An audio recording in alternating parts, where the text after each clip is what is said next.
Welcome to the 50 days code Android in Java. Today is day 8 and the topic for today is Introduction to XML layouts.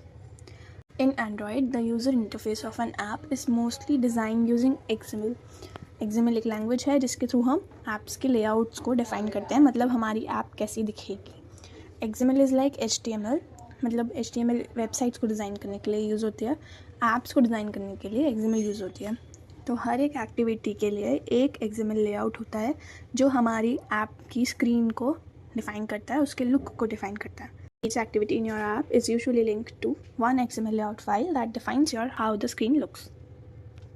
इसके की points हैं, जो XML files हैं वो store होती हैं resource folder में लेआउट्स के अंदर. ये देखो यहाँ पे रिसोर्स फोल्डर है, ये लेआउट्स के अंदर हमारी सारी XML फाइल है.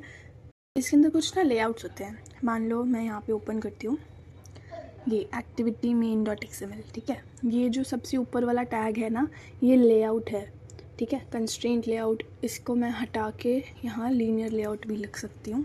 यहाँ पे रिलेटिव लेआउट भी होता है, यहाँ लिखेंगे फिर हम रिलेटिव लेआउट. अब इन टैग्स के साथ कुछ कुछ चीज़ें नेसेसरी होती है हमें अपने एलिमेंट्स को देने के लिए. एलिमेंट्स मतलब हम इसके अंदर टेक्स्ट व्यू ऐड कर सकते हैं और इमेजेस ऐड कर सकते हैं, बॉटम नेविगेशन ऐड कर सकते हैं. अब ये पैलेट के अंदर हमें गिवन है, ये पैलेट है. यहाँ पे देखो ये कॉमन जो मोस्टली यूज होते हैं, text view, button, image view, recycler view, fragment, container view, scroll view, switch.